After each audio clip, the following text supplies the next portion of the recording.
วกอันบวชเข้ามาใหม่ก็แนะนำกันอันใดให้ทองเอาสิ่งที่เฮาใส่อยู่ทุกมือก็คือปัจเวกขณะพิธีหมายถึงการพิจารณาอาหารนั่นแหละหรือปฏิสังขายโยนิโสบิณฑบาตังพวกนี้ปฏิสังขายโยนิโสจีวรังพวกนี้คีลานะปัจจยะเภสัชชะปริคาโรพวกนี้กินยาต้องกล่าวคำใดใส่คำใดใส่ผ้าหรือแม้กระทั่งอยู่กุฏิเด็กพวกพระพี่เลี้ยงนี่ต้องแนะนำก่อนว่าเขาบ่รู้นะเขาบ่รู้คำที่สองที่ให้ท่องเอาให้มันเป็นก็คือคำแสดงอาบัตินอกจากใส่อยู่เป็นประจำส่วนคำมันให้พรไม่ได้ยากหรอกว่าให้ก็ได้แต่ว่าให้ก็ได้นั่นแหละเราต้องเรียนรู้ว่าแนวทางปฏิบัติของตนเองนะพระวินัยเป็นเครื่องรักษานักบวชจะต้องรักษาพระวินัยถ้าเฮาอยู่ตามตรงพระวินัยนั่นเรียกว่ามรรคแปลว่าหนทางแล้วนิพพานมันสิไปไสต้องเฮ็ดนำวินัยได้เบิดแล้วเป็นบ่ล่ะถ้าพระวินัยตั้งอยู่พระนิพพานก็ตั้งอยู่ยังคงอยู่กับบุคคลผู้คงอยู่รักษาอยู่ซึ่งพระวินัยนั่นแหละ ว่าหายไปไหนนะถึงว่าพระพี่เลี้ยงให้คำแนะนำโดยความจริงใจโดยความเต็มใจโดยความที่เหมือนตัวเองมาใหม่ๆบ่รู้จักหยังก็ต้องการให้ผู้อื่นแนะนำคือกันเห็นบ่ล่ะตัวเองมาใหม่เฮ็ดบ่เป็นจังซี่เบื้องต้นก็เอาตัวนี้นะให้ท่องเอาเด้อเวลาเฮาเดินจงกรมจังซี่เฮาก็เขียนใส่กระดาษก็ได้มันบ่ยาวหรอกเดินจงกรมเอามื้อนี้สิท่องเอาอันนี้ให้ได้มื้อนี้สิเอาพิจารณาอาหารบิณฑบาตไว้นะเดินไปตากระเบิงทุกพี่ก็ได้ตัวท้องไปกลับไปกลับมากลับมากลับไปอันที่สองมื้อนี้สิเอาอันนี้เอามื้อนี้สิเอาปฏิสังขายโยนิโสบิณฑบาตังปฏิเสวามิเพราะกินข้าวซุมื้อเนาะมื้อที่สองสิเอาผ้าจีวรจีวรังปฏิเสวามิมื้อที่สามสิเอายาจังซี่นะคีรานะปัจจยะเภสัชชะกระทองมันซ้ำๆกันหนึ่งดอกมันบ่ได้อีหยังมากมายมื้อที่สามสิเอาที่อยู่อาศัยนี่ก็บอกกันวันนี้การแสดงคำอาบัติก็เหมือนกันทองเอาลวดเดียวเราก็ได้ดอกแสดงอาบัติต่างๆว่าเวลาเขาลงทำสังฆกรรมปาฏิโมกข์ลงปาฏิโมกข์มันจะได้บอกความบริสุทธิ์ใจซึ่งกันและกันก็ให้บอกทองเอาอันนี้ก้อนเอาอันนี้ก้อนนี่คือสิ่งจำเป็นดังนั้นก็ค่อยๆฟังไปเฮ็ดไปอ่านไป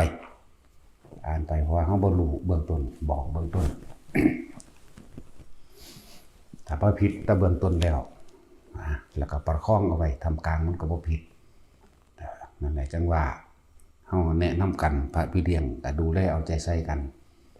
นี่เปรียบดูดังว่าแขนขาอวัยวะเลือดเนื้อเดียวกันเจ็บปวดได้เหมือนกันแต่ผู้ใดผู้หนึ่งถูกทำร้ายมันก็ล้มไปน้ำกันให้เปรียบแบบนั้นเอานี่คือภิกษุบวชใหม่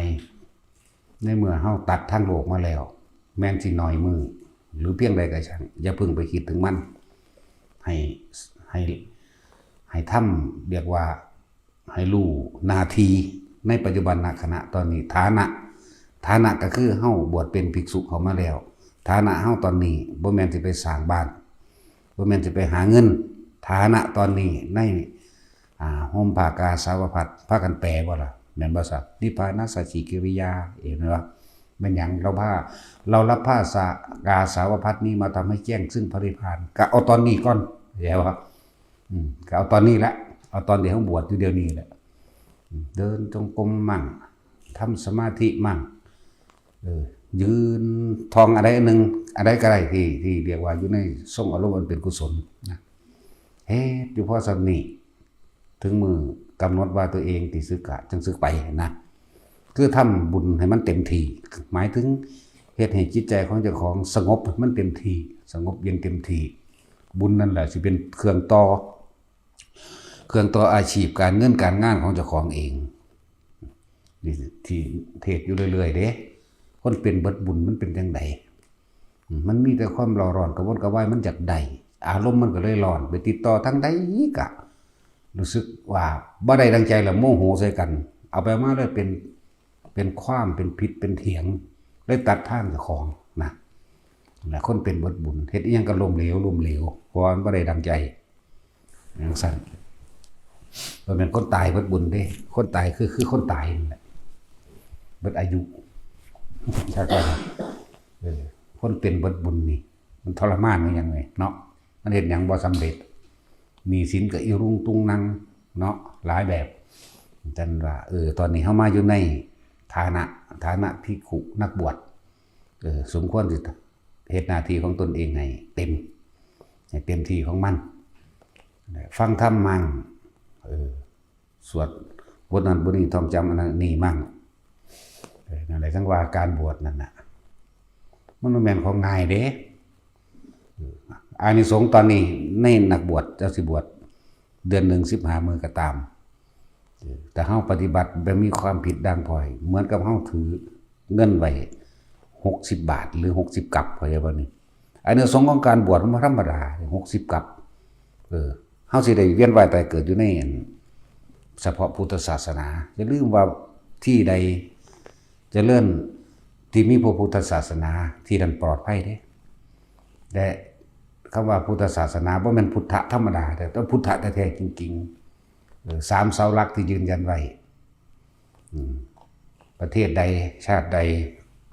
ที่มีพระมหากษัตริย์ที่ส่งเสริมสนับสนุนในพุทธศาสนานี่เป็นหลักใหญ่แม่นบ่ล่ะเป็นอย่างสั้น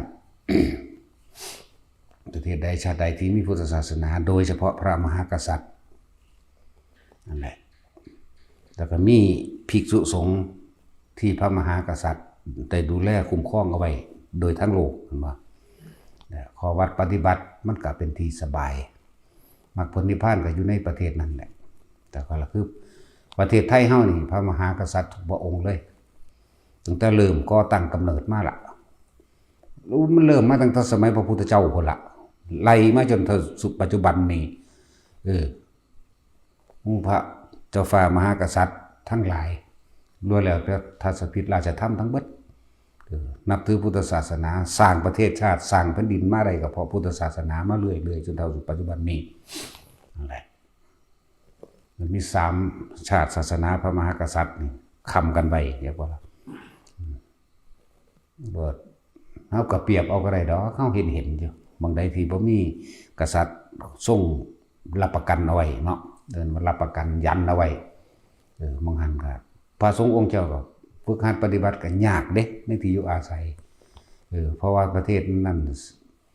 บ่ปลอดภัยมีแต่สงครามนี่จังซั่นสิไปปฏิบัตินั่นใดเดี๋ยวก็เกณฑ์ทหารเดี๋ยวก็ให้ไปซอยรบนั่นนี่อยู่แม่นบ่เหมือนกันกับอาสาไปเองเด้นั่นแหละประเทศใดที่มีพระมหากษัตริย์เป็นเสาหลักใหญ่คุ้มครองทางบุคคลทางการทำลายเพิ่นสิรับประกันไว้ให้หมู่ภิกษุสงฆ์บัดมีการฝึกหัดปฏิบัติไปพร้อมมรรคผลนิพพานมันก็เกิดอยู่หั่นแหละ แม้กระทั่งว่าสิ่งที่พวกเฮาบ่อาจจะเข้าใจได้พระบรมสารีริกธาตุก็เสด็จมาณสถานที่ที่มีการปฏิบัติบูชาจังซั่นมีหลายๆอย่างที่มาเป็นเครื่องค้ำรับประกันไว้ว่าพวกเฮาบวชเข้ามาแล้วบัดนี้ฮู้ขอวัดปฏิบัติโดยเบื้องต้นคือหยังเวลาฉันข้าวฉันอาหารถ้ามันบ่ได้เขียนใส่กระดาษมานำเห็นบ่ล่ะเขียนใส่กระดาษมานำอันแบบก่อนเฮาสิฉันข้าวกินข้าวนั่นน่ะ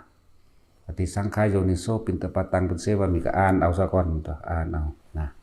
จังลงมือฉันด้วยความระมัดระวังเวลาเฮาฉันข้าวก็เบิ่งก้างบ่กระดูกบ่หรือมีหมดมีแมงอยู่ในอาหารนั้นบ่เด้บ่ธรรมดาเด้อาหารนั้นทำสุกหรือยัง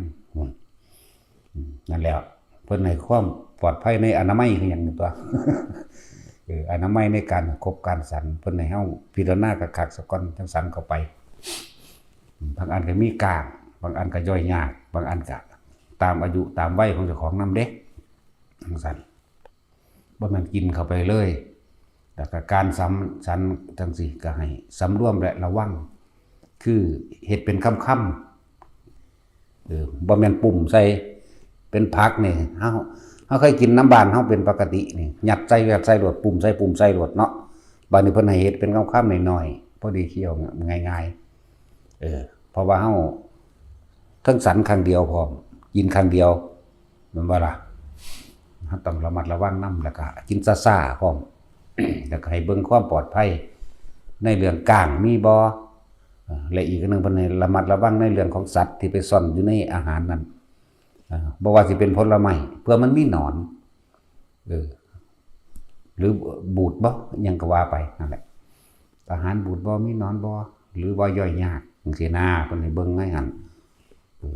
เอาสันเทเดียวเด้อบ่มีแนวอื่นเข้าไปอัดไว้เด้บัดนี้เทเดียวเท่านั้นเด้บ่ได้ให้หลายเทื่อหลังจากสันบ้างมือจากบาทแล้วจังซี่ก็บ่ได้สันอีหยังอีกเด้ปานะปาเนอะอีหยังหรือว่าเขาเอิ้นอีหยังก็อันตำนั่นตำนี่มันขนาดเราบักประสาทบักปัญญาอ่อนเนาะมึงเฮ็ดปะทัวซะบ่มึงเป็นประสาทล่ะแต่มึงบ่ให้มีเด้อย่าไปเอามาเด้ทีเดียวแล้วก็แล้วไปเลยโลดหยามแต่กินไปหยังบ่ว่าสิบรรลุหยังได้ดอกเนาะบางหม่องนี่ถือเป็นประเพณีธรรมเนียมนิยมไปเลยขาดบ่ได้เลยนะบรรลุแมงนำสมุนันบอกเนาะจังแล้วบ่ให้มีอยากแล้วกินได้แต่น้ำเพราะยาใส่เพราะนั้นแหละปานะก็ไปว่าน้ำยาใส่แล้วก็น้ำนั่นแหละปานะก็เลยบ่ต้องไปอันอื่นอีกนะเวลาสันเข่าเป็นถ้าเป็นมะม่วงก็ต้องฝานมาเป็นค่ำๆอยากว่าล่ะบ่แม่นให้แหนแน่มันข้าวโพดกับฝานหรือมองใดก็สร้างที่มันเป็นฝักมาให้แกะใส่มือบ่ให้แหนใจว่าล่ะบ่ให้แหนตรวจเด้บัดนี้มันต้องฆ่าแขวเต็มกากสากอยู่ก็ยังมีมันบ่แม่นนิสัยของผู้สงบเรียบร้อยมันเป็นนิสัยของสมณะผิดวิสัยสาลูกของผู้ทำความเพียรสำรวมระวังจุดหมายเพิ่นให้เฮาอยู่กับตัวเองจากว่าล่ะนี่ล้วนแล้วแต่เป็นสติปัฏฐานเบิดเด้นี่เป็นสติปัฏฐาน4เบิดเด้นี่กายเฮากำลังตอนนี้เฮากำลังสันข้าวกินข้าวก็อยู่กับนี่แหละอยู่กับความรู้สึกตัวในการคบการเคี่ยวกันหยังนี่แหละก็ให้ระมัดระวังเอาผักถ้ามันมีเพี้ยจังซี่ก็บ่ต้องเข้าใจว่าล่ะก็เอาออกบ่ไปกินมันผักนอกมันเป็นเครือยาวๆกับม่วนน้อยๆพอดียำได้ผักกาดถ้ามันมีเพี้ยก็จะไปหันถ้าฮู้แล้วว่ามีสัตว์อื่นหันผู้ใดฉันเข้าไปก็เป็นปาจิตติเข้าใจว่าล่ะก็มันเห็นแค่กินปานนั้นบ่นะแห่นในหมกม่วงในหมกนี่อันใดที่มันเป็นในก็ทำเป็นของที่สมควรเพิ่นก็กะปิมาแล้วแหละอันนี้เป็นหลักการที่ในหนังสือเป็นแค่หลักการแต่ว่าประสบการณ์จริงๆมันมีกว่านั้นเด้บ่แม่นเฮ็ดเล่นๆเด้เฮ็ดจริงๆกะปิอันนี้สมควรแล้วหรือนี่กะปิยังกะโรหิเพิ่นก็ว่ากะปิยังมันเตเฮาบ่ว่าก็ได้เฮาเบิ่งเขาเฮ็ดโลดของเฮามันชินในอันนี้แล้วอันใดควรบ่ควรมันก็เบิ่งดูนะพวกอีหยังต่างๆบ่ให้แหนบ่ให้แทะเนื้อที่มันเป็นตอนนี้บ่ให้เอามาสีกเด้อยากว่าล่ะฉีกออกทีละหน่อยซะก่อนตัดออกเป็นท่อนๆซะก่อนขาไก่มื้อนี่อยากว่าตีนไก่มันกักซ่าเนาะอยากว่ามันหิวมันกินเทียเดียวมันเป็นตะแสบเบิดอยู่ในหั่นเนาะขาไก่ทอดชุบแป้งทอดเนาะข้าวต้มจะมากก็หอมเตะดังว่าซั่นเป็นตะยำพวดยังได้พวกแขวดีๆเนาะพวกเขามันเบิดแขวแล้วเป็นตะยำเป็นตะกินบัดนี้เอามัน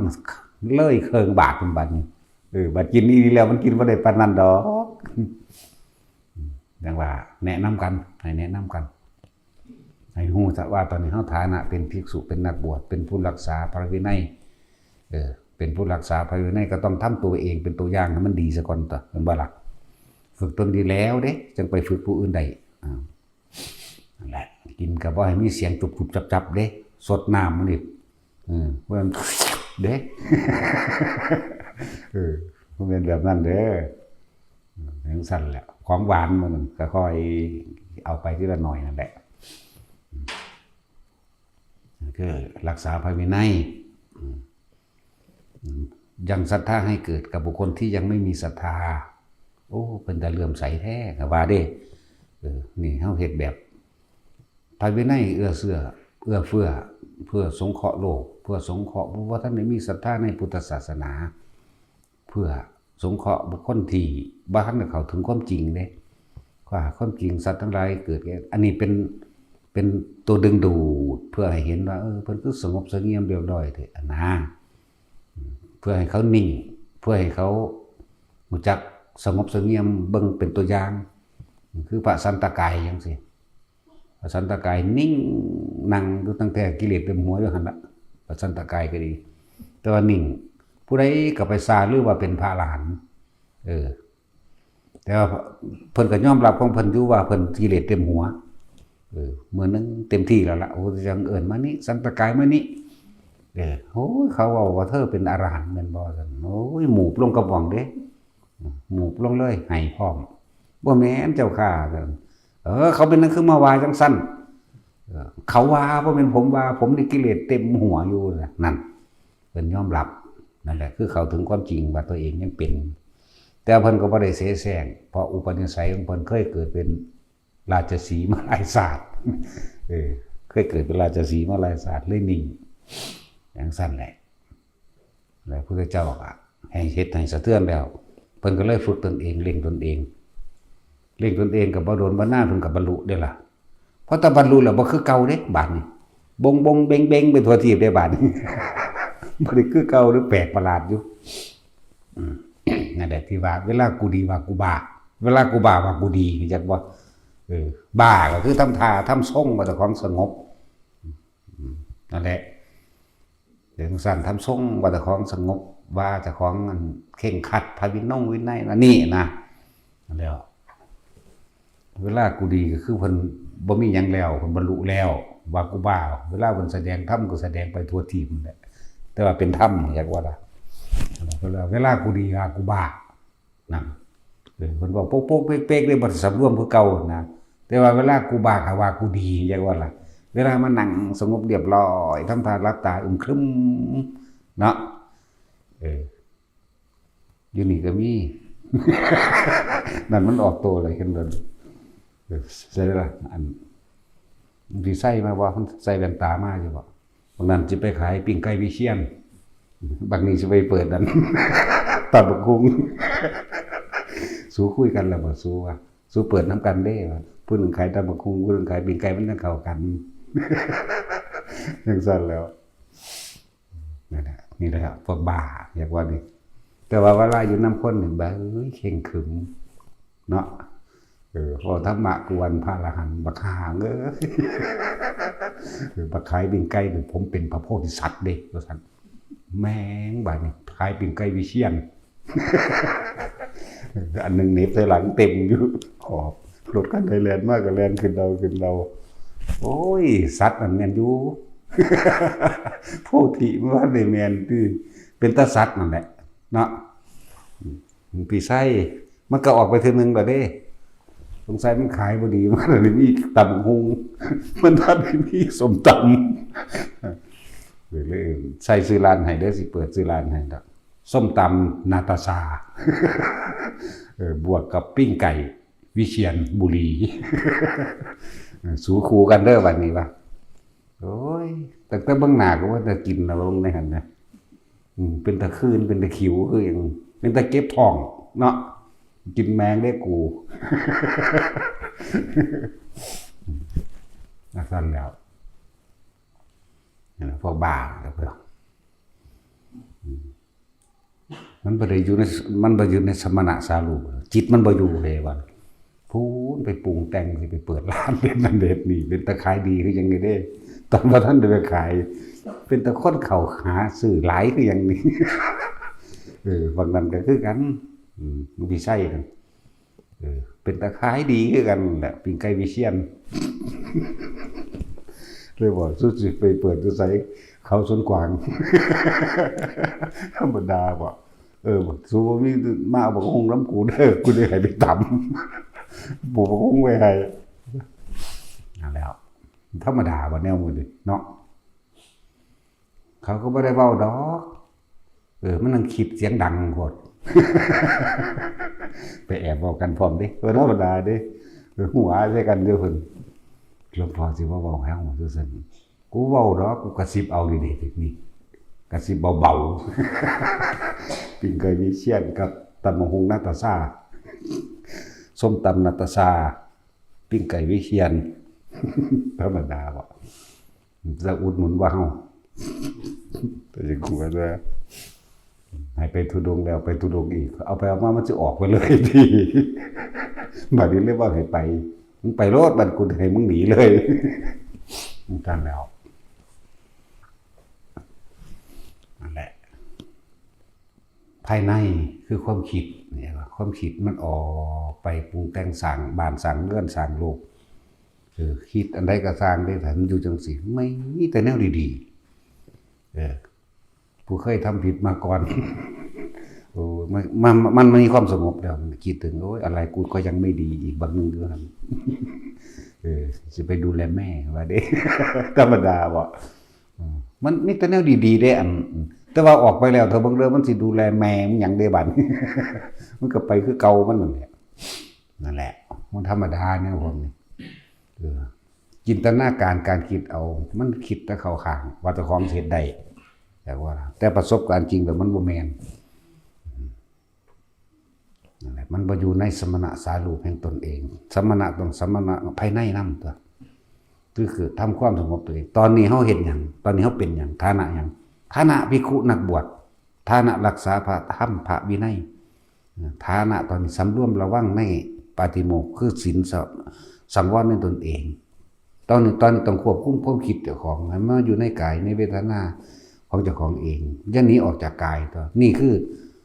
คำว่าปัจจุบันขณะนี่อันนั้นมันออกไปหาอดีตอนาคตปึ๊ดภาวนาใดหรือบ่ใดมันทั้งมีหรอกมันทั้งเว้าออกมาหรอกนั่นแล้วมันบ่ภาวนาเห็นบ่สั่นแต่บ่ภาวนาแล้วมันก็ไปแล้ว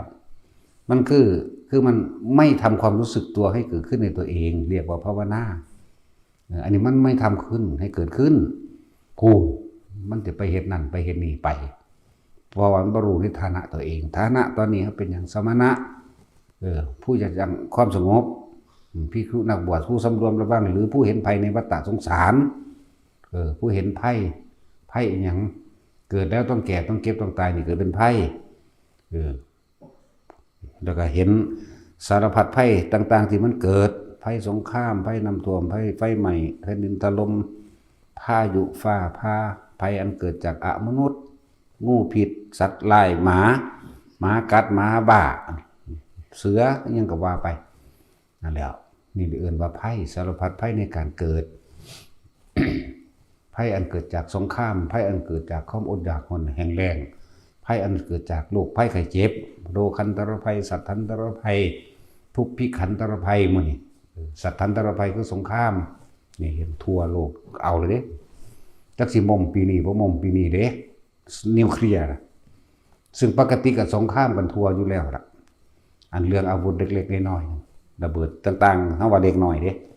แต่ว่าตัวนิวเคลียร์พี่เด้มันสิใหญ่ยักบ่ล่ะหลายอย่างแต่เฮายังมาเที่ยวเวียนว่ายตายเกิดเฮาก็ต้องเจอเพราะทุกคนเคยทำบาปทำกรรมอีหยังเอาไว้มันบ่สูญหายไปไหนเพียงแต่ว่าตอนนี้เฮากำลังสังสมบุญสังสมที่เป็นกุศลมันเลยคิดบ่ออกเพราะว่าเฮาสังสมบุญทุกมื้อทำไว้เรียกว่าทำบุญหนีบาปก็ว่านั่นแล้วทำบุญหนีบาปมันเลยบ่คิดออกแต่ว่าเมื่อไหร่เราพลาดลงไปแล้วนี่ได้เจอแน่กว่าสิใส่บาปเบิดโอ้ยบ่ธรรมดาเด้กว่าสิเกิดมาเป็นคนอีกบางคนก็เคยจูดเคยเผาหมดแดงเห็นบ่เผาหมดแดงขึ้นของเขาหรือหมดแดงตามขวยมันที่มันเป็นขวยมันอยู่บางคนก็เอาน้ำร้อนไปลวกนั่นแหละพวกนั้นก็สิ แบบนั้นแหละถึกน้ำท่วมแถมซ้ำมีโรคในตัวเองผอมเด้เปื่อยเน่าไปแต่ของผอมเพราะว่าของเอาน้ำไปแล้วบางคนก็ใส่ไฟใหม่เลยบางคนก็ตายในกองไฟแบบนั้นบางคนก็ตายในสงครามสั้นๆนี่เศษกรรมทั้งนั้นเด่นหัวกรรมต้นกรรมอยู่ใส่นรกนรกทุกหลุมจากความหนักคารุกรรมรับของหนักแล้วก็คอยดิทุเราเบาบางออกมาจากนรกเด้จังมาเปรตแต่ละชนิดตามความหนักความเบาของเปรตจังมาเดรัจฉานแต่ละชนิดตามความหนักความเบาของเดรัจฉานโอ้ยสวัสดิเบิดมังหันสวัสดิบริสุทธิ์นำเกิดโดยศีลมันไม่ธรรมดาเด้จังสวัสดิเป็นคนใดยากขึ้นอย่างนี้ที่เทียบไว้นั่นนะยังที่ว่านั่นแหละที่เพิ่นเทียบไว้มาก่อนนั่นแหละตอนนี้เฮาอยู่ในปัจจุบันนี้เฮาอยู่ในฐานะใดเฮาก็ต้องทำหน้าที่ในฐานะนั้นให้เต็มที่ของเฮาเองถือว่าบวช15มื้อทิมไปสะก่อนงานเพราะว่าเฮ็ดมาตลอดถ้าเกิดแล้วเท่าเดี๋ยวนี้แหละเนาะเมื่อมาบวชแล้วก็ตัดงานออกสะก่อนเห็นมันเต็มที่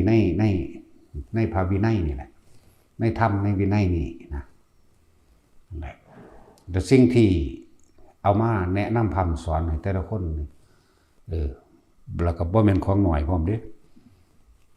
การทรงฌานเจริญฌานโดยอานาปานสติอาศัยสติปัฏฐาน4เป็นเครื่องอยู่เครื่องทรงสอนเหมือนขั้นพุทธกาลนี่แต่ว่าพวกเฮาสิเข้าใจบ่พวกเฮาสิรู้จักบ่การทรงฌานเจริญฌานพุทธเจ้ามันก็บอกเลยในโอวาทปาติโมกข์อ่านเบิ่งแปลเบิ่งกันเป็นหยังเพิ่นให้หาเครื่องอยู่นะวิจารณังวูปัสสมะอจังสตังวาสัมปสาตนังเจตโสนี่เมื่อจิตนอนคิดกมาเอโกทิวังอวิตกังอวิจารังนี่ละวิตกละวิจารในเรื่องอกุศลให้หายไปแล้วน้อมก็มาสู่การทรงฌานเจริญฌานรู้ลมหายใจเข้ารู้ลมหายใจออกปีติก็เกิดขึ้นได้นี่เป็นผู้ทรงแล้วอยู่แล้วซึ่งปฐมฌานนั่นวิตกวิจารณังวูปัสสมะอจตังสัมปสาทานังเจตโสเอโกทิภาวังอวิตกังอวิจารังวิเวกจังปิติสุขังปะตมังชนังอุปสัมปชาวิหารตินี่ปีติยาวิรากาชั้นที่1ชั้นที่2เนี่ยเพิ่นให้ทรงฌานอยู่จังซี่แหละเป็นเครื่องสังสมการทรงฌานเจริญฌานที่พวกเฮาเฮ็ดและการละเล่นต่างๆที่เอามานำแนะนำให้ทุกคนเอาผลของสมาบัติเอาอาการปิติมาใส่ประโยชน์ไปพร้อมนี่ล้วนแล้วถ้าเป็นเครื่องเสริมให้จิตตั้งมั่นอยู่ใส่ตั้งมั่นอยู่ในกายอยู่ในเวทนาอยู่ในจิตอย่างตนจิตเวทนากายเวทนาจิตด้วยนี่ส่วนสภาวะธรรมก็คืออาศัยการได้ยินได้ฟังก็ให้เกิดความรู้ตามความเป็นจริงได้เอิ้นว่าปัญญานั่นเองเอิ้นว่าปัญญาก็แม่นเอิ้นว่าธรรมในธรรมก็ว่าเข้าใจว่าล่ะได้รู้ความจริงในตนเองบ่แม่นของหน่อยเด้อ ที่ผ้าให้เด็ดเห็นแล้วก็ท่าให้ทุกคนมาพิสูจน์โดยตัวเองพร้อมบ่แม่นเฮาสอนโดยเฮ็ดบ่ได้สอนผู้ใดมาแล้วมาฝึกแล้วให้ผู้นั้นเฮ็ดเอาเองเป็นเอาเองเด้บ่แม่นมาฟังจินตนาการบ่แม่นมาฟังอันนี้แหละจังว่าให้ฝึกอานาปานสติโดยสติปัฏฐาน4นี่ว่ารู้ลมหายใจเข้าออกแล้วต้องมีอาการปิติเกิดขึ้นแล้วอาการปิตินั้นเฮาต้องบอกได้สัมผัสได้รู้สึกได้ด้วยตนเองอีกนะจึงบอกว่าเฮาท้าทายทุกคนมาพิสูจน์เอาเองบ่แม่นหลวงพ่อเฮ็ดให้บ่แม่นครูอาจารย์ในนี่เฮ็ดให้บ่ได้เหมือนผู้ใดเฮ็ดให้เพิ่นแนะให้แล้วให้เฮ็ดตามแบบนี้รู้สึกแบบนี้หรือยังอันนี้แบบนี้หรือยังเฮาบ่ได้เฉพาะโดยหลักการอานาปานสติผู้ทำให้บ่อยผู้ทำให้มากเจริญให้มากเพิ่งได้อานิสงส์อรหันตผลในปัจจุบันชาตินี้ขณะนี้บุคคลผู้ทำลดลงมาอีกเพิ่งได้อรหันตผลในขณะที่สิ้นใจจิตสุดท้ายเขาบ่ได้แต่เว้าโดยหลักสูตรมันได้เห็นบ่ล่ะถึงขนาดนั้นผู้ใดตายในขณะที่รู้ลมหายใจเข้าออก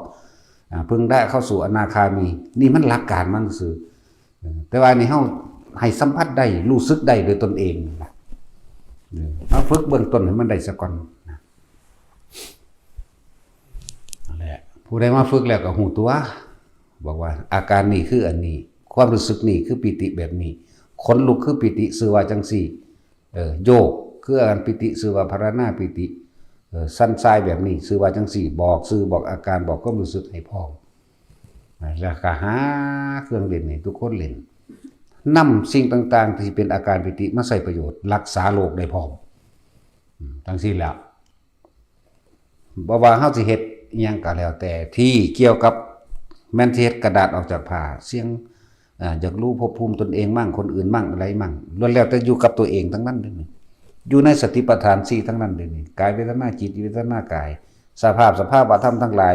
ก็คือสิ่งที่เฮากำลังเฮ็ดกำลังเล่นอยู่นั่นแหละแต่ว่าเฮาสิเข้าใจมันบ่น่ะใจตัวเองคือถึงบอกว่ากายเวทนาจิตเวทนากายก็ว่าธรรมแล้วก็มันในธรรมมันคือหยังนั่นแหละเฮาบ่ได้เว้าโดยหลักการซื่อๆแนะให้ทุกคนเป็นเอาเองบ่ซั่นสิว่าท้าทายแล้วให้พวกท่านทั้งหลายเข้ามาพิสูจน์ด้วยตนเองจะเชื่อหรือไม่เชื่อก็ช่างให้ตัวเองเฮ็ดซะก่อนเฮาบ่ได้สอนให้ผู้ใดมาเสือเฮาสอนให้เฮ็ดจริงให้เฮ็ดเป็นแล้วก็เฮาก็บ่ไปแตะไปยุ่งไปต้องมันพร้อมเกี่ยวกับการเฮ็ดกระดาษออกจากผ้าก็ตามเมื่อเฮ็ดกระดาษเสียงภพภูมิออกจากผ้าเป็นแล้วจุดหมายจริงๆให้ทุกคนทรงฌานได้นั่นจุดหมายมันจริงๆนั่นน่ะให้ทุกคนอยู่กับตนเอง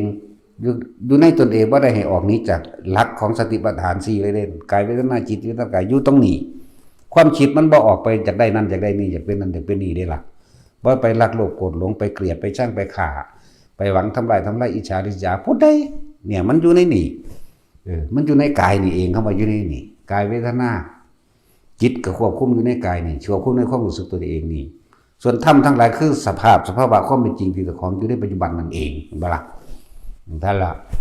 เฮ็ดกระดาษออกจากผ้าเป็นแล้วก็เริ่มเฮ็ดก้อนหินออกจากผ้ามั่งเฮ็ดก้อนหินออกเฮ็ดปากกาออกเฮ็ดตะปูออกหักไม้ขอลอกกระแดไม่เฮ็ดเล่นเนี่ยสอนให้เป็นเบิดทุกคนแต่เฮาบ่จับบ่ต้องบ่แตะผู้ใดสิว่าตัวผู้ใดสิว่าเล่นกลเล่นกับเจ้าของเล่นเองตัวเขาบ่ได้จับนำเขาบ่จับต้องเขาบ่ได้หยิบฉวยนำเขาแนะบอกให้เฮ็ดเอาเองเป็นแล้วสิเชื่อหรือบ่เชื่อก็สร้างแล้วเจ้าของเฮ็ดเองมั้ยเนาะถ้าโกหกกับตัวเองโกหกตัวเองแม่นว่าเฮาบ่แตะเลยนั่นแหละจึงบอกว่าท้าทายทุกคนมาฝึกเอาเองและการทรงฌานนั้นสิพวกเขาเฮ็ดนี่บ่แม่นของต่ำเฮ็ดเล่นไปมื้อนึง3ครั้ง4ครั้งไปอย่างน้อยๆทุกคนก็สู้พรหมโลกอาหารของหมู่พรหมทั้งหลายคือปิติเรียกว่าล่ะเขากินปิติได้เป็นอาหารนี่เว้าเทียบแบบภาษาโลกก็ซื่อเด้พวกเจ้าเคยอิ่มมีความแช่มชื่นเบิกบานอยู่ในร่างกายเจ้าของว่าซั่นก็นั่นแหละอาหารใจก็ว่าแต่ว่าเอาภาษาโลกมาบอกมันสิเอาภาษาใดเนาะนั่นแหละจังว่าจังซี่ อย่างนี้เฮาฝึกตัวนี้นะเฮาก็นำอาการต่างๆนำปิติต่างๆมาใส่ประโยชน์พร้อมปิติใส่วิธีการทำให้ร่างกายสั่นปรับธาตุตัวเองให้สมดุลนี่ล้วนแล้วถ้าเป็นการฝึกปฏิบัติธรรมคือเก่าได้นี่สมบัติของพวกเจ้าที่แท้จริงกับสุขภาพร่างกายนั่นแหละเรียกว่าล่ะสุขภาพร่างกายนั้นบ่แม่นเงินบ่แม่นทองลองป่วยเบิ่งแม่มันสิมีความหมายอันใดวะแม่นบ่ล่ะบ่ได้มีความหมายซ้ำสุขภาพร่างกายที่มันแข็งแรงเด้ที่มันบ่เจ็บบ่ปวดเรื่องตายมันก็ตายแน่อยู่แล้วล่ะนี่สมผัสในปัจจุบันก็เลยดึงอาการปิติอย่างเช่นทำความรู้สึกนิ่มหน่วงอยู่ตรงกลางระหว่างหน้าผากได้หรือเย็นลึกนิ่มเข้าไปวิธีของเฮาก็บอกอยู่แล้วเนาะของเฮาสอนอยู่สู่มือเอาโลดแนวมื้อนี้ทำให้เย็นเข้าไปลึกๆเด้อในกระดานหน้าผากเด้อนี่7มื้อพวกเป็นไมเกรนก็หายก็มาฝึกเอาตัวเนาะคือเขาถามมาเนี่ยทำยังไงก็มึงเห็นว่าท่านให้เป็นมึงจะไปกูทำยังไงกูก็สอนอยู่เดี๋ยวทำอย่างนี้อยู่นี่เนาะมาฝึกเอาสักก่อนมาเห็นให้มันเป็นสักก่อนแล้วเขาจังบอกว่าแย้มปากเลยบอกถ้าได้เป็นยังแย้มใส่เอาเลยบางคนก็บอกไม่มีเวลาก็สร้างมึงแล้วไปมันกูไหมเนาะ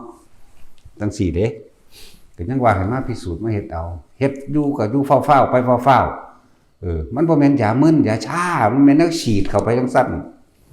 มันเป็นเนี่ยที่ตัวเองต้องรู้ด้วยตนเองสัมผัสด้วยตนเองเป็นด้วยตนเองประสบกับการของตัวของเองเด้แล้วสอนให้ทุกคนประสบการด้วยตนเองเป็นด้วยตัวเอง น้ำร้อนเด้นี่จุ่มลงไปดูมันก็จุ่มมันก็ร้อนเราเองนี่เด้น้ำเย็นเด้นี่จุ่มลงไปก็เย็นเด้บ่แม่นเฮาจุ่มแล้วเย็นๆเดี๋ยวไปบอกผู้อื่นเด้เฮาให้ทำเอาเองเข้าใจบ่ล่ะนั่นแหละพวกไม่เกณฑ์จังซี่แม้กระทั่งเส้นเลือดในสมองตีบอุดตันหรือไขมันอุดตันนั่นบ่ล่ะเฮ็ดมาเฮ็ดเอาตัวฝึกแล้วได้เบื้องต้นพื้นฐานจากอาทิตย์หนึ่งอยู่เข้าใจวิธีทำเฮาบ่ได้เอายอดให้เด้เฮาเอาวิธีทำให้แล้วก็ให้ทำเอาเองให้เป็นพร้อมจักดีแล้วก็ไปต่อยอดเจ้าของเอาเองตัวบ่ล่ะแล้ววิธีการใส่อาการพารณาปิติทำให้กายนี้สะเทือนอาการมันสิปรับของมันเองมันคำว่าพิการหรือวิการพิการคือไม่ปกติเลือดลมของคนมันบ่ปกติแล้วก็ใส่อาการพารณาปิติไม่มันสะเทือนในกายมันก็ปรับของมันเองเฮาบ่ได้เฮ็ดหยังเฮามีหน้าที่รู้สึกตัวอยู่ในกับอาการปิตินั่นๆจะบ่ล่ะแล้วเวทนาในเวทนานี่นั่นไปใส่บัดนี้มันก็รวมอยู่ในกายเวทนาจิตเป็นผู้รู้ควบคุมความคิดเจ้าของให้มันอยู่ให้มันได้รับรู้เอาเฉพาะความรู้สึกอยู่ในกายมันสิไปใส่วะแล้วฝึกเล่นๆฝึกไปเฮ็ดไปเรื่อยเฮ็ดไปเรื่อยไปเรื่อยคนพวกนี้มือหนึ่งไม่ต่ำกว่า3ครั้งแม้นครั้งละ2-3 วินาทีก็ช่างเนี่ยพวกนี้ ถ้าเป็นจะเอาคำพุทธเจ้ามาเว้าเราก็กล่าวว่าเป็นผู้ไม่ห่างจากฌานไหมมีความสุขแม้เพียงชั่วขณะลัดข้อมือเดียวหรือแม้เพียงชั่วขณะเหยียดแขนออกแล้วคู่แขนเข้ามีเพิ่นก็ว่าไม่ห่างจากฌานถึงแม้ว่าเขาจะตายในขณะนั้นด้วยการหลงลืมสติคือไม่คิดถึงองค์ฌานที่ตัวเองได้นั่นเขายังไปสู่พรหมโลกเข้าใจป่ะล่ะแต่ว่ามันจะไปขั้นต้นอย่างว่านี่พรหมโลกพรหมโลกนั่นแหละพรหมกายิกาก็ว่าไปสั่นนี่จะกล่าวไปย้ายกับบุคคลผู้ทำให้บ่อยผู้ทำให้มากผู้ทำให้ชินผู้ทำให้เป็นดุจดังยานบุคคลผู้อยู่ในอานาปานสติทรงฌานเจริญฌานโดยอานาปานสติเนี่ยทำให้บ่อยทำให้มากทำให้เป็นดุจดังยานเขาเพิ่งได้อรหันตผลในขณะที่ยังมีชีวิตอยู่นี่คือหลักสูตรเราได้บาทนี่แต่ผู้ประสบการณ์จริงมันจริงจังเพิ่นว่าบ่นี่ก็จะว่าไงบาดนี้บุคคลผู้ทำลดหย่อนลงมาอีกเขาเพิ่งได้อรหันตผลในขณะที่สิ้นใจแม้กระนั้นใช่เพียงแต่เท่านั้นแต่จะบอกตามภาษามันในหนังสือใช่เพียงแต่เท่านั้นบุคคลผู้ทำโดยประมาณคือ50เขาเพิ่งเข้าสู่อนาคามีนั่นแม้กระนั้นบุคคลผู้ทำนิดๆหน่อยๆบัดนี้แม้จะตายในขณะที่หลงลืมสติเขาเพิ่งเข้าสู่พรหมโลกพรหมกายิกาเป็นเบื้องต้นนั่นเราไปต่อข้างบนได้อีกเด้ว่ามันแค่นี้เด้บัดนี้ว่ามันแค่นี้ยังว่านะยังอธิบายฟังเหมือนตอนเช้ากับเทศอยู่เรื่องว่าหมู่พรหมทั้งหลายนี่พระพุทธเจ้าแสดงพระธรรมจักรปวัตตนสูตรบรรลุอรหันตผลเฉพาะหมู่พรหมเนี่ยอรหันตผล18 โกฏมาจากไสยุทธซื่อมีมาเลยบ่เฮาบ่รู้จักเบื้องต้นว่าเขาจะมาจากข้างใดเมื่อครั้งเราเสวยชาติเป็นโพธิสัตว์นี่เราได้แนะนำพร่ำสอนให้บุคคลทั้งหลายเหล่านั้นสะสมสิ่งที่เป็นกุศลนั่นแหละสัพพะปาปัสสะอะกาลนังกุศลสุปสัมให้สะสมเอาเฉพาะสิ่งที่เป็นกุศลการทรงชาติเจริญชาติต่างๆเหล่านี้เขาก็เลยไปตกข้างอยู่ในที่พรหมโลกชั้นใดชั้นหนึ่งเมื่อพระพุทธเจ้าแสดงธรรมและบรรลุอรหันต์18 โกฏนี่เฉพาะพรหมอันอื่นๆเพิ่นบ่เว้ามาแต่ว่าเฮาสิเว้าเอาเองอยากว่าล่ะอนาคามีก็มีสกิทาคาและโสดาบันก็มีเยอะแยะอย่างตัวอย่างเช่นว่านี่เมื่อนั้นในมือพระพุทธเจ้าเฮาแสดงกันน่ะพระอัญญาโกณทัญญะได้โสดาบันผู้เดียวเบิ่งดูมนุษย์ได้เพียงลำพังแต่เพียงผู้เดียวหมู่พรหมบรรลุอรหันต์18 โกฏและเทวดาชั้นอื่นๆมีบ่มีภูมิมานังเทวนังสัจจังสุสัจจตุมหาราชกาเทวสัตตมสัพพสุขกันไล่ไปบางพวกบรรลุโสดาสกิทาคาและอนาคาหรือเหมาวตายักษ์กะสาไตคิราติยักษ์บรรลุโสดาบันในมือนั้นนั่นพวกเทพ บาดนี้เทพเทวดาทั้งหลายบรรลุโสดาบันนับประมาณบ่ได้เอาบาดนี้สำหรับมนุษย์อีกผู้หนึ่งที่บ่เข้าบ่ค่อยได้ยินนางกาลีโสติกุติกันนะนะแม่ของพระอันยังละ ลืมอีกแล้ว กาลีโสนกุติกันนะเป็นแม่เพิ่นเหมวัตตายักษ์กับคิราติยักษ์คุยกันเพิ่นเจ็บท้องออกลูกเพิ่นสิมาเดินทางมาออกลูกปีละราชคฤห์เวลาเพิ่นไปได้ผัวอยู่พูนอยู่เมืองไกลๆพุ่นละเมืองยังลืมซื้ออีกละก็หลาย พอดีเพิ่นทำใจบางๆของเพิ่นเองแล้วได้ยินนักยักษ์คุยกันเสียงเทวดาคุยกันอยู่บนหลังคามันอยู่เหนือหลังคาน่ะมันเท่งทางหลังคาหรอกเพิ่นก็นิ่งๆธรรมดาฟังกันพระเจ้าแสดงธรรมแบบนี้สอนแบบนี้เสนี่เป็นผู้ห่างแล้วจากกามเป็นผู้ข่มจิตแล้วไม่ให้ไหลไปสู่กามแล้วก็ไหลไปทั้งหนึ่งบรรลุโสดาบันพร้อมกันกับออกลูก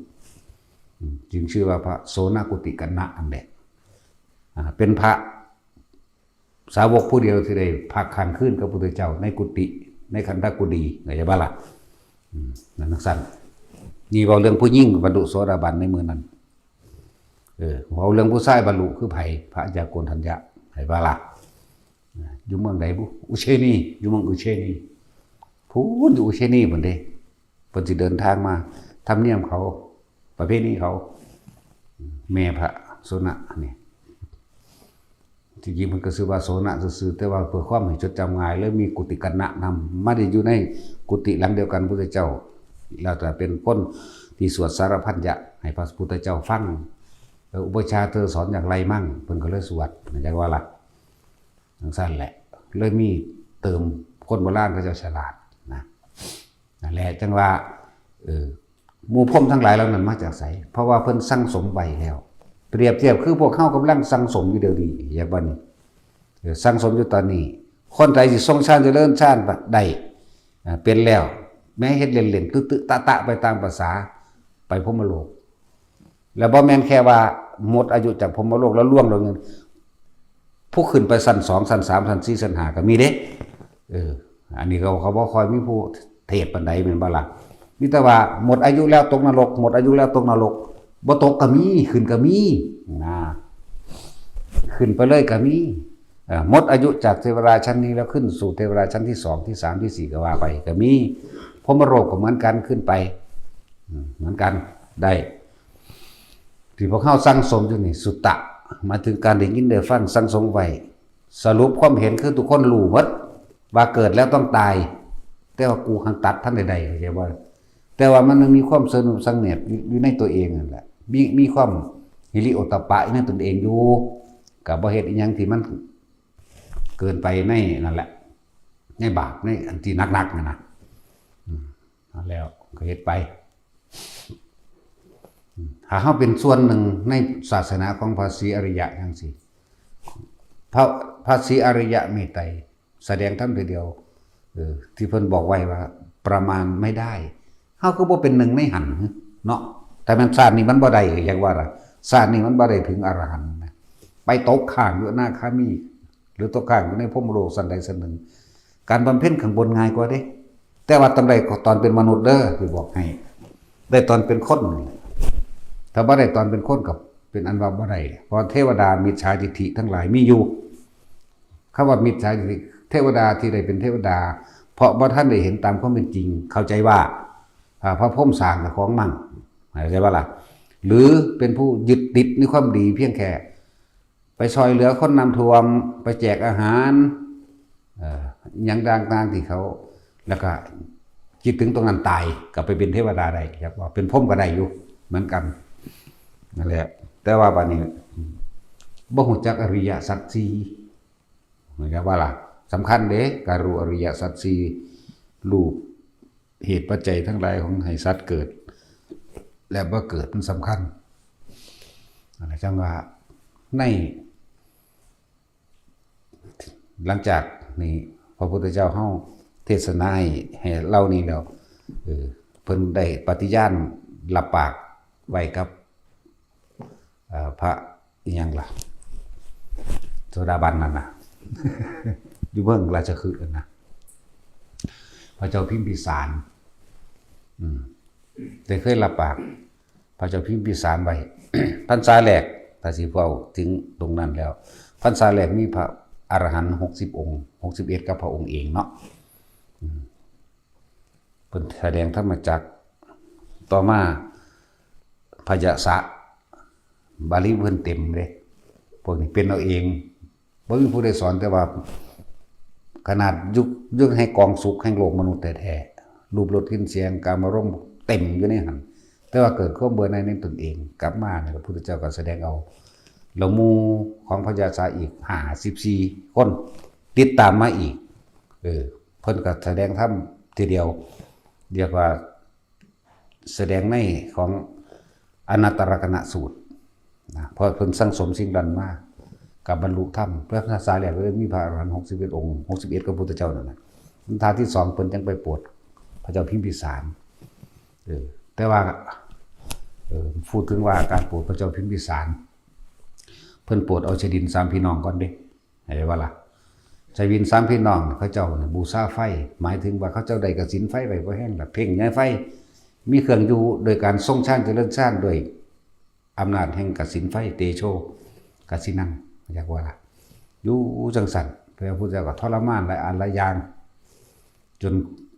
น่านเติบพุ่นล่ะจนว่าย่อมลดมานะทิฏฐิลงมาขนาดให้ไปอยู่ในหม่องที่มันมีพญานาคเพิ่นก็ปราบนาคกดละง่องซ้ำใส่เดือนใส่ในบาตรเพิ่นไปให้เบิ่งมัน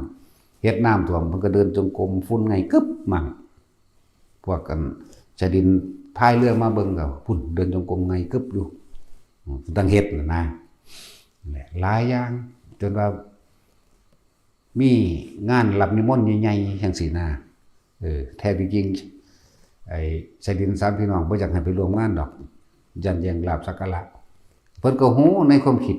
เพิ่นก็เลยหนีไปหาบิณฑบาตอมรโคจานทวีปมือนึงก็ไปเอาหมากสมหม้อเข้ามามือสองก็เอาหมากมาค้ำป้อมเข้ามาสินะ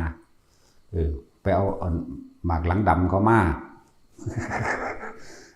ไปเอาหมากหยังละหมากชมพูทวีปนี่นะจักว่าหมากดำๆไหมหมากว่าแหมบานมันสิบ่ออกเขาบ่ออกเด้ นั่นแหละเพิ่นทรมานเลยพวกนั้นเขาก็แค่รู้ในตำรานั่นได้ว่าหมากอันสมหม้อนี่เป็นพืชประจำทวีปในอมรโคจนาทวีปจังซี่นะหมากหลังดำนี่ประจำอุตรกุรุทวีปจังซี่นะจักบ่เลี้ยวหมากดักดำเนาะหมากว่าประจำทวีปชมพูทวีปเฮาโลกมนุษย์นั่นแหละหมากอันหามป้อมประจำบุพเพวิเทหทวีปจังซี่นะเพิ่นก็ยังอวดอ้างอยู่ว่าถึงกระนั้นก็ไม่เป็นอรหันต์มันเราจังซี่นะพุทธเจ้าก็เว้าแท่งใจดำครับที่จริงทรมานหลายอย่างก็ดอกมันหนาวเพิ่นก็บ่ให้พาฟื้นได้ติดไฟบ่ได้ก็คิดอยู่เด้โอ้เป็นเพราะว่าสมณะอันนี้แน่ๆนะแหละเพิ่นจังปัวใส่บาตรนี่เพิ่นจังแสดงธรรมในอรัตตนกสูตรเรียกว่าล่ะนี่แหละที่ว่าเป็นของร้อนนั่นน่ะเจ้าแสดงบทนี้กับหมู่ชดิน3พี่น้องชื่อว่าจังไดแน่ล่ะบุขนาดคล่องๆอยู่เด้นี่ยังจื้อบ่ได้กัสสปะบ่นั่นแหละชื่อซื้อเขาบ่ได้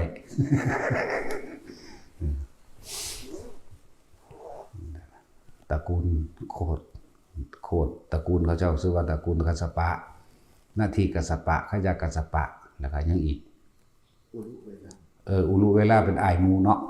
อุลุเวละกัสสปะหน้าที่กัสสปะขยะกัสสปะนี่แหละ3กัสสปะโคดนี่แหละแต่พระพุทธเจ้าก็เลยแสดงอทิตปริยายสูตรว่าด้วยของร้อนมันตรงกันกับพระเจ้าเคยบำเพ็ญเมียนี่มาก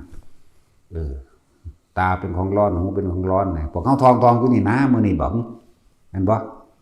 จักขุสมิงตินิพินทติเวทนายะปินิพินทติแม่นบ่สังกาเดสุปินิพินทตินิพินทังวิรัชติวิราคาวิมุตตสมิงตินา นั่นแหละเพิ่นเทศอันนี้เลยบรรลุอรหันต์ต่อจากนั้นต้องเข้าไปหาพระเจ้าพิมพิสารอย่าลืมตอนที่เทศนาให้พระเจ้าพิมพิสารฟังมีผู้บรรลุอรหันต์พร้อมแต่ว่าเขาจะเอาเฉพาะพระราชาผู้เด่นๆเหมือนจากบอกบรรลุอรหันต์นี่10,000นะบรรลุอรหันต์10,000ได้โสดาสกิทาคาก็มีที่พวกบ่ได้หยังกับแต่ว่าได้เฉพาะพระรัตนตรัยหมายถึงว่าถิ่มความเสื่ออันอื่นถือเอาเฉพาะพระรัตนตรัยนี่พวกนี้ถือเอาเฉพาะพระรัตนตรัยเด้พวกนี้พวกบ่ถือก็มีคือกันแต่เขาเจ้าบ่ได้จดบันทึกไว้จะซื้ออันนี้บ่มีในบันทึกเขาก็เอาของว่าเอาเองแมงโดดเนาะอยากให้ว่ากูเป็นผู้เห็นเองไหมนั่นแหละบัดนี้พวกที่เบิ่งถึงสิเว้ารัดตัดตอนเพื่อให้เกิดประโยชน์สำคัญกับทุกคนว่าพวกที่มีเฉพาะพระรัตนตรัยหมายถึงยังเกิดขึ้นกับสร้างตะเกาเขาเคยไปบวงสรวงปีสังนางไม้เทวดาไปแก้ยันบูชายันเห็นบ่หลังจากนั้นมานี่เขาจะนึกถึงแต่ว่าเขาบ่บรรลุหยังเขาสินึกถึงเฉพาะพระพุทธพระธรรมพระสงฆ์เป็นสารณะเป็นที่พึ่งอันประเสริฐสูงสุดของข้าพเจ้าที่พึ่งอื่นไม่มีนี่พวกนี้ตายไปกับจำนวนมากไปเป็นเทวดาอยู่สั่นต่างๆได้บัดนี้จะบ่นี่อยู่สั่นต่างๆบางที่บัดนี้พระพุทธเจ้าเทศนาบรรลุโสดาสกิทาคาอนาคาข้างบนนี่แหละมันสำคัญคือยังไงแนวอันนำมาเบาให้แต่ละคนฟังบรรลุข้างบนก็มีอย่างสั่นแม้กระทั่งว่า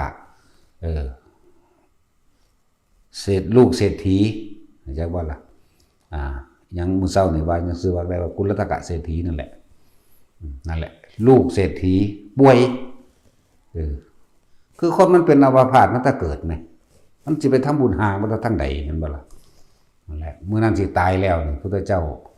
เดินผ่านเดินไปบิณฑบาตตามข้างถนนให้เห็นนะประตูมันแย้มอยู่เห็นนี่น้อยมื้อนั้นใจสิขาดพอดีนั่นแหละอย่างละกุลธีเศรษฐีลูกเศรษฐีบ่เป็นเศรษฐีนอนเหลือบตาไปเห็นพุทธเจ้าพอดีสิยกเมื่อไหร่ก็ยกบ่ได้ของคนมันเป็นอัมพาตแล้วพอดีกับใจขาดตายกับจำพาพุทธเจ้าไปเกิดสวรรค์เสยแต่เกิดอยู่สวรรค์สันดาวดึงส์บุญดิสั้นที่2บ่ได้พวกเจ้าหลังจากนั้นพุทธเจ้าก็เทศต่างๆบรรลุโสดาบันข้างบนได้เสยนี่แหละจึงบอกว่ามันสำคัญนักหนาสำคัญคือเฮาต้องละความเห็นผิดต่างๆเกี่ยวกับเรื่องสิ่งศักดิ์สิทธิ์ปีศาจนางไม้เทวดาเกี่ยวกับดลบันดาลเลิกงามยามดีต่างๆเอาออกให้ปึ๊ดให้พึ่งตนเองพึ่งธรรมเราร่วมพึ่งธรรมให้มีความเห็นตามความเป็นจริงทัดโลกเป็นไปตามกรรมเกิดแก่เก็บตายบ่มีผู้ใดพ้นความตายบ่ได้อยากได้หยังเฮ็ดเอาหมู่นี้แหม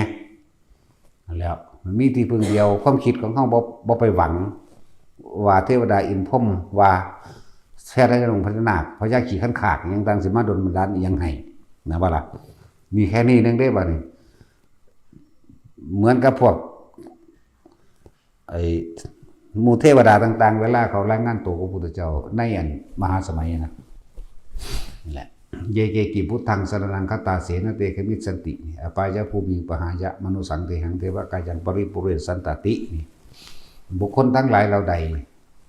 ถึงแล้วนึกถึงแล้วถือเอาแล้วซึ่งพระพุทธพระธรรมพระสงฆ์ว่าเป็นที่พึ่งอันประเสริฐบุคคลทั้งหลายเหล่านั้นเมื่อแตกกายทำลายขันธ์เขาย่อมมีคติเป็น2อย่างคือมีเทวดาและมนุษย์เป็นที่ไปเท่านั้นเป็นผู้ห่างไกลแล้วจากอบายภูมิอะไรอปายะภูมิงปหายะมนุสังเทหังนี่อปายะหมายถึงอบายภูมิเทหังหมายถึงเทวดาแล้วปหายะนี่หมายถึงว่าห่างไกลหรือขาดหรือตายคำว่าปหารนั่นน่ะตัดขาดแล้วจากอบายภูมิแล้วคือพวกสาตายกิรติยักษ์กับเหมวัตยักษ์ที่คุยกันเห็นบ่นี่ตะกี้เขาก็เป็นคนใจหายพร้อมพวกนี้จึงไปเกิดในพวกกันสัญจาตุมต่างๆเป็นยักษ์แปลว่าผู้มียศใหญ่ได้บ่แม่นกินคนเด้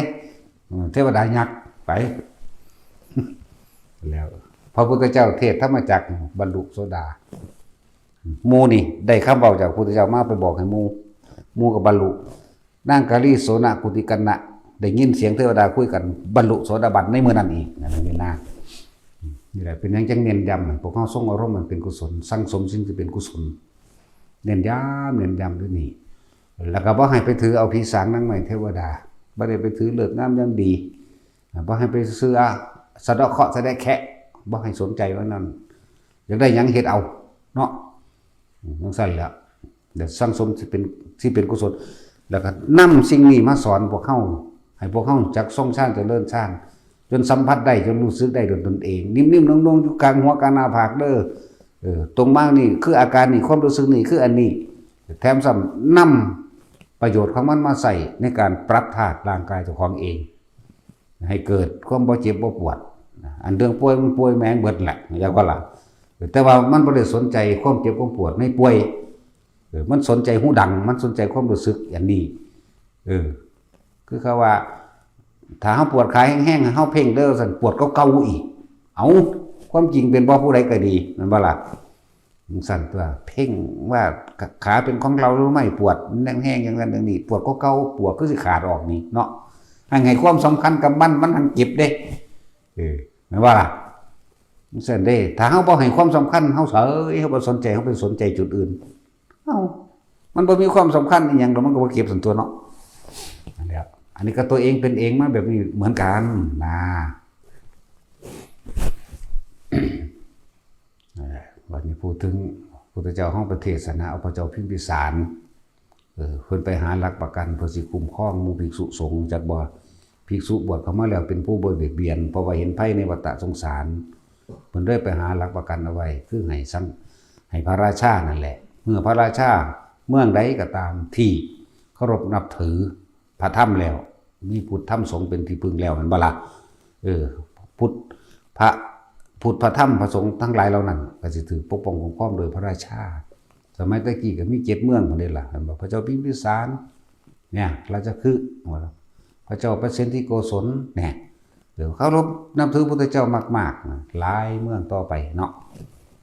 เลยเป็นเครื่องรับประกันด้วยความปลอดภัยของหมู่สงฆ์บ่เป็นผู้บ่เบียดเบียนแล้วหมู่ภิกษุนี่เป็นเห็นภัยในวัฏสงสารเข้าใจแล้วการทำร้ายผู้อื่นคือการทำร้ายตัวเองนินทาผู้อื่นคือการนินทาตัวเองอิจฉาผู้อื่นคือไฟเผาตนเองนั่นบ่ล่ะนั่นแล้วคนจะเลยไปหาพ้นฉลาดขนาดนั้นล่ะไปเนาะประเทศเฮาบัดนี้ก็มีพระเจ้าแผ่นดินมหากษัตริย์คำจุนคำสู้มาเรื่อยๆหมู่พระสงฆ์ก็อยู่แคล้วคลาดปลอดภัยจากอันตรายทั้งกายนั่นบ่ล่ะมันบ่มีความกังวลอีหยังแล้วมันก็บำเพ็ญเพียรได้เต็มที่แล้วประเทศใดที่มีอริยสงฆ์ได้บัดอริยะตั้งแต่โสดาสกิทาอนาคาหรือพระอรหันต์ขึ้นไปประเทศนั้นมันค้ำกันเองก็ปลอดภัยจากสงครามแม้นสิมีมันก็นิดๆหน่อยๆเด้บ่ได้ทั่วประเทศคือเขาเด้เบิ่งของเขาเนี่ยหมุนเบิดเอารถหม่องใดก็ดีเพราะว่ามันมีมาเรื่อยๆบ่พวกเจ้าว่าอิรักกับอิหร่านแม่นบ่บัดนี้ยังคูเวตแน่ยังรัสเซียมันมีมาเรื่อยๆรัสเซียสู้กับใกล้ๆกันนั่นแหละนะเยอรมันจังซี่บัดนี้มีหยังบัดนี้รัสเซียสู้กับยูเครนปาเลสไตน์เลบานอนสู้กันจังซั่นนี่แล้วพวกเขามันปลอดภัยจากภัยสงครามและหลายๆอย่างที่ฤทธิ์เดชสารเคมีของอาวุธต่างๆอริยสงฆ์ป้องกันได้จากบ่ล่ะป้องกันได้เด้เพิ่นก็อาศัยกำลังชาติอาศัยกำลังจิตหรือพุทธพลังของเพิ่นเองแหละอาศัยกำลังแห่งความรู้ที่เพิ่นมีอาศัยชาติแบบนี้แหละฝึกหัดดีแล้วมันตั้งมั่นมันแข็งแกร่งมันกล้ามันใหญ่ขึ้นจากว่ามันก็อาจสามารถปกป้องคุ้มครองประเทศได้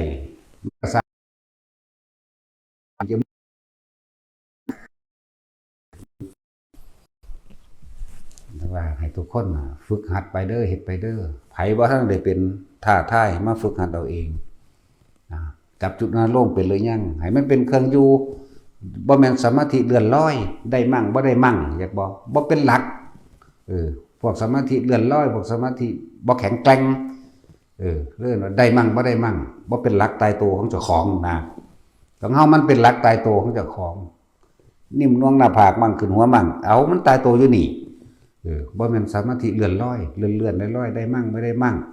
อันนี้นึกเมื่อไหร่ได้เมื่อนั้นโลดเขาปั๊บโลดมันเกิดความเคยชินตัวบัดสิตายมามันสิไปหาแต่ผู้อื่นเตือนก็ได้ตัวคือบ่เตือนตนโดยตนโลดเนาะพวกอันที่เพิ่นเว้ามานั่นน่ะที่บอกว่าถึงเขาจะตายด้วยการหลงลืมสติแม่นบ่ล่ะก็ยังไปพบมโลกได้ก็สิรอผู้อื่นเตือนเฮ็ดหยังเนาะเพราะว่ามันมีผลมากยิ่งกว่านั้นได้อรหันต์ในปัจจุบันมั่งได้อรหันต์ในขณะสิ้นชีวิตมั่งได้อนาคามีมั่งนั่นบ่ล่ะและอีกอย่างนึงเฮามองข้ามสวรรค์ไปเลยมองข้ามจาตุมตวติงสายมาตุดุสิตพูดไปพรหมกายกาพรหมปริชาปโรหิตามหาพมะภัสราปริตาภาไล่ขึ้นไปฮอดพุ่นสุทัสสาสุทัสสีอากานิกาพุ่นโลดมองมันสุดไปโลดแล้วที่ฝึกให้บ่ไม่หน่อยเด้ออานิสงส์ที่เฮ็ดอยู่นี่นะนั่นแหละก็ตั้งใจเฮ็ดแน่มื้อละ 2-3 เวลาขนาดให้ตั้งใจเฮ็ดเด้แต่ว่าหมู่ภิกษุนักบวชให้ตั้งกว่านั้นอย่างน้อยๆมันได้12ชั่วโมงเนาะมันต่อเนื่องนั่นเลยเว้ยกินข้าวเขาเป็นงัวเป็นควายสิบอกให้เด้อว่ามีแนวใส่เขาขึ้นเด้อพวกเจ้าตอนนี้ถือเงินพุ่นละ60 ล้าน60กับเข้าใจบ่นี่ยังเวียนว่ายแต่เกิดก็อยู่ในพุทธศาสนาพุทธศาสนาเดินทางด้วยเมตตาดิรู้จักบ่รักผู้อื่นเสมอด้วยตนรักตนเสมอด้วยผู้อื่นไม่คิดหวังทำร้ายบุคคลให้ผู้ใดผู้หนึ่งเสียชีวิตและทรัพย์สินแล้วก็กรุณาหมายถึงช่วยเหลือและแบ่งปันสัตว์อื่นผู้ตกทุกข์ได้ยากเข้าใจว่านี่มุทิตาไม่อิจฉาริษยาเด้มีความยินดีในการกระทำดีซึ่งกันและกันมียังร่วมรักสมัครสมานสามัคคีโดยเมตตากรุณามุทิตาและสิ่งอีกอันนึงคืออุเบกขานี่ให้รู้ว่าสิ่งใดควรสิ่งใดไม่ควรเด้ว่ามันเฉยเด้อันมันคนนอนหลับมันจะว่านะคำว่าอุเบกขานี่ว่างคิดให้เป็นกลางอันนี้ควรอันนี้บ่ควรเด้ว่ามันธรรมดาเด้คำว่าอุเบกขาเป็นปัญญาเด้ว่ามันเฉยเด้อุเบกขามาจากคำว่าอุปัตติอุบัติขึ้นขามาจากคำว่าสังขารสิ่งใดสิ่งหนึ่งอุบัติขึ้นแล้วเราจะวางจิตเช่นไรให้ควรก็ไม่ควรเด้ตั้งหากแล้วบัดนี้มันเกินกำลังเฮาที่อาจสามารถช่วยไม่ได้เลยวางใจบัดนี้เลยเป็นอุเบกขาว่าสิ่งทั้งหลายทั้งปวงคือสังขารบ่ว่าจะเป็นกายสังขารรูปกายสังขารหรือจิตสังขารควรว่างเข้าใจว่าล่ะคือควรว่างจากการปรุงแต่งเนี่ยขนาดนั้นแหละ ฝึกไปเรื่อยตอนนี้เฮากะสังขาริกสะก่อนคิดเอาสะก่อนเฮ็ดเอาสะก่อนเดี๋ยวมันก็ถึงอสังขาริกเองดอกเนาะสอนอภิธรรม มันหยังเนาะบัดนี้เนาะกูกดยูริ แต่สิมึงรู้จักบ่อสังขาริกคือหยังบักหางไปไกลเลยบัดนี้บ่ต้องรู้จักดอกสู้รู้จักฮู้ดังนี่เย็นอยู่ได้หนี น่วงอยู่ได้หนีกับพ่อเนาะกลัวจะเข้าไปเป็นอัตโนมัติของมันเราเองเห็นความคิดเฉพาะความคิดเป็นไปของมันเองจากว่าล่ะคนซุมือนี่เขาจะมาเว้าเรื่องออโต้ว่าซั่นเนาะกูมักรถวิเกียร์ เฮ็ดไปซะก่อนน่ะจะไปสนใจมันสับมันซื่อดอกนะครับว่าทุกคนฝึกบ่อยๆไปเรื่อยๆผู้ใดป่วยคนป่วยที่ดูแลซึ่งกันและกันก็เปิดธรรมะนี่แหละให้ฟังฟังไปแล้วมันสิเข้าใจในตัวเองดอกเกิดมาแล้วที่ไม่แก่ไม่เก็บไม่ตายบ่มีก็ทำใจยอมรับเจ้าของเอาเองตัวบ่สิผู้ใดมายอมรับเนาะเกิดมาแล้วนี่ล้วนแล้วแต่เป็นกองทุกข์ทั้งเบิดตัวทุกข์เพราะว่าหยังร้อนหิวหนาวทุกข์เพราะว่าพัดพรากจากสิ่งที่รักทุกข์เพราะว่าบ่ได้ดังใจแม่นบ่ล่ะที่บ่ทุกข์มีทางเดียวคือจะเกิดเนาะทุกข์เพราะว่าเกิดมันเป็นหยังจังตายก็เพราะว่ามันเกิดถ้าบ่อยากตายก็อย่าเกิดนี่หนทางที่บ่เกิดลมหายใจนี่ทรงชาติเจริญชาติด้วยอานาปานสติกายเวทนาจิตแล้วเข้าถึงธรรมทั้งปวงดอกธรรมภายนอกคือตาหูจมูกลิ้นกายเห็นรูปรสกลิ่นเสียงมีความเกิดมีความดับเป็นธรรมดาความคิดของเฮาทั้งหลายเป็นเครื่องหนึ่งเครื่องปรุงเครื่องแต่งทั้งหลายก็เกิดกระดับเป็นธรรมดาพอเฮาเข้าไปยึด ในสิ่งที่ว่ากีรังยังยืนเฮาก็เลยพากันทุกข์พวกเฮาทุกข์เพราะว่าความปรารถนาสุขพวกเฮาตายเพราะว่าเฮาเกิดเข้าใจบ่นี่เอาสมาทาน